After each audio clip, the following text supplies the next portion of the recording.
Şunun bilinmesini istiyorum. Ben hiçbir şeyi ispatlamaya çalışmıyorum. Bu bir fikir yarışı değil. Yahut işte bir fikirle öne çıkmaya çalışmak, bir şeyi ispatlamaya çalışmak değil. Çünkü biz hepimiz yaralıyız. Yani ben ortak bir mağduriyetten bahsediyorum ve dünyada her birimizin aslında bu mağduriyetin bir parçası olduğumuzu düşünüyorum. O yüzden kendi mağduriyetlerimizi düşünerek bunu anlayalım istiyorum.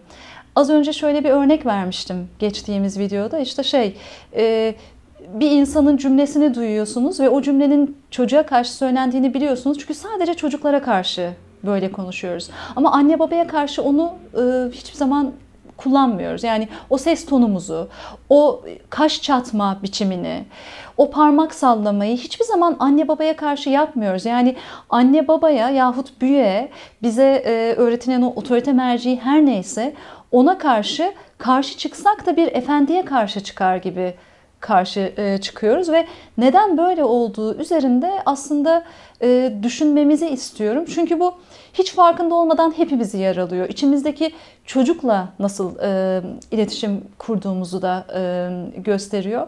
Sıklıkla aslında şöyle soruluyor. İşte çocukla sınırımız nerede başlıyor, nerede bitiyor? Buna şöyle de diyebiliriz. Herhangi bir insanla sınırımız nerede başlıyor ve nerede bitiyor? Yahut bir yerde çocuk kelimesini mi duyduk? Bir cümlede yahut bir soruda. Orada çocuk kelimesini çıkartıp anne baba yahut yetişkin kelimesini koyabiliriz. Yani çocuğu çıkartalım ve anne baba kelimesini yerleştirelim oraya. O kadar farklı okuyoruz ki o cümleyi. Şöyle bir örnek vermiştim. İşte kaş çatarak yahut çok daha farklı bir sesle konuşuyoruz, azarlıyoruz çocukları. Aynı ses tonunu yetişkine, anne babamıza karşı kullandığımızı düşünelim. Aynı kaş çatma hareketini bir yetişkine yahut anne babaya karşı kullandığımızı düşünelim. Ne kadar çok şey değişiyor, öyle değil mi? İşte o değişiklik üzerine düşünmemizi istiyorum ve oradan içimizdeki yaralı çocukla bunu hissedelim istiyorum. Yani anne baba, ama anne baba dediğimiz yerde aslında çocuğa hatayı meşrulaştırıyoruz. Yani hep şunu anlatmaya çalışıyorum. Bakın çocuk acı çekiyor diye. İyi Yoktur'da da anlatmaya çalıştığım şey oydu. İyi Yoktur baştan sona aslında bakın çocuk acı çekiyor, bu çocuğa acı veriyor diyen bir kitap. Hiçbir cümlesi öfkeli yahut sert değil. Ama dediğim gibi yani öfkeli yahut sert algılanmasının nedeni içimizdeki anne baba çok sertse eğer öyle algılanıyor. Çocuğun yaralarından her bahsettiğimizde bu anne babaya bir eleştiri olarak algılanıyor. Bizim içimizde de var bu anne baba tabusu. Yani çünkü dünyadaki en büyük tabu bir anne tabusudur, sonra baba tabusudur diye düşünüyorum. Annelik üzerinde bu yüzden de çok duruyorum. Çünkü o tabudan dolayı babanın yaptıklarından ziyade annenin o şefkat kisvesi altında yaptığı istismarı daha çok göremiyoruz aslında. Ama çocuk acı çekiyor cümlesinden, yani çocuğun neden acı çektiğini göstermemizden çoğunluk rahatsız oluyor. Çünkü bu anne babaya eleştiriymiş gibi algılanıyor. Bunu ben de kendi kitaplarımda hep yaptığımı fark ettim. Yani ilk 5-6 kitabımda mesela, onlarda da önemli olan benim için çocuğun neden ve nasıl acı çektiğini göstermekti.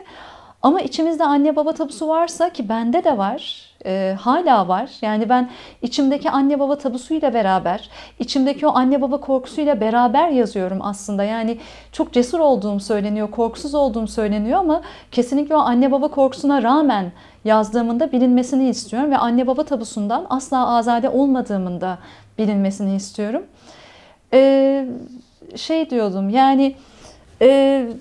O anne baba tabusundan dolayı araya girme ihtiyacı duyuyoruz. Yani ben de eski kitaplarımda o yüzden durdurmuşum kendimi.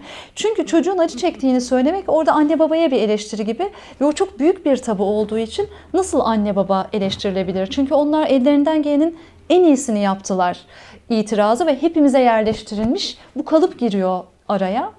Ama bu hiçbir işe yaramıyor. Yani bu bir çıkmaz. Çocuk açısından da, anne baba açısından da.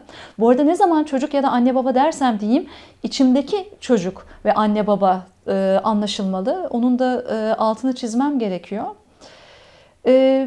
Ama anne baba demeden, ama öğretmen, ama yetişkin demeden çocuğun acısını konuşmadığımız sürece çocuğun acısını konuşamıyoruz. Çünkü anne baba yapabileceğinin en iyisini yaptıysa o zaman zaten o orada kalıyor. O konuda Alice Miller'ın verdiği örnek benim çok hoşuma gider. Şöyle bir örnek verir. Hastaneye yaralı bir adam getirdiklerini düşünün. Doktorlar, hemşireler o yaralıyı tedavi etmeye çalışıyorlar. O sırada o kazayı yapan şoför geliyor. Yani kazadan dolayı zaten yaralı o hasta. Ve arayı keserek şeyi anlatmaya çalışıyor. Bakın ben aslında suçsuzum, ben suçsuzum demeye çalışıyor ve kendine göre o geçerli nedenlerini saymaya başlıyor. Şimdi buradaki şoför gerçekten de suçsuz olabilir. Yani mazereti olabilir, kendisine göre haklı gerekçeleri olabilir ve o kazada tamamen suçsuz olabilir. Fakat eğer biz orada çocuğun neden acı çektiğini konuşuyorsak, biz orada doktorlar ve hemşireler olarak hastanın acısına odaklandıysak, bu hastayı tedavi edebilmemizi önlüyor. Çünkü orada dikkatimizi hastayı tedavi etmektense diğer kişiye yönlendirmiş oluyoruz ve onu dinliyoruz. O yüzden mesele eğer çocuksa zaten müsavi bir ilişki yok. Orada yetişkinin acısını bir kenara bırakabilmemiz gerekiyor. Çocuğun acısına tek başına bakabilmemiz gerekiyor. Bu yaptığımız çok temel hatalardan bir tanesi. Yani normalde bahsettiğimiz iki insandan bahseder gibi, işte iki arkadaş kavga ettiğinde ikisinin de açısından bakalım der gibi çocuğun ve yetişkinin açısından bakamayız. Yani birçok insan gelip şöyle der: anne babamı anlıyorum çünkü onlar açısından da bakınca onları affettim. Halbuki orada anlamamız gereken kişi çocuk. Oradaki küçük kız, oradaki küçük erkek çocuk. Onun açısından bakmalıyız ve onun acılarını sonuna kadar anlamalıyız. Eğer onun acılarını sonuna kadar anlamazsak sorunlarımızı aslında çözemiyoruz. Yani bu konuda çok yanlış yönlendirildik ve hala o yanlış yönlendirmeyle kendimize bakıyoruz. Ya orada daha iyi anlamamız gereken kişi çocukken anne babamızın hatalarını meşrulaştırmaya çalışıyoruz ve bu yüzden de şu andaki çocuğun neden acı çektiğini anlayamıyoruz. Çünkü bir de anne babanın açısından bakalım diyoruz ve biliyor musunuz, çocuklar da öyleler. Çocuklar da kendilerine sorulduğunda evet diyor. Mesela geçenlerde bir öğretmen anlattı. Evet, çocuğun ayağına iğne batırılabilir çünkü kim bilir çocuk ne yaptı. Çünkü diyorlar çocuklar eğer böyle cezalandırılıyorsa bazı çocuklar da çok zor, yani raydan çıkıyorlar. Demek ki cezalandırılması gerekiyor deniyor. Dünyanın her tarafında böyle bu. Çocuklar da kendilerine yetişkinin açısından bakıyorlar. Bunun yanlış olduğunu vurgulamak istiyorum.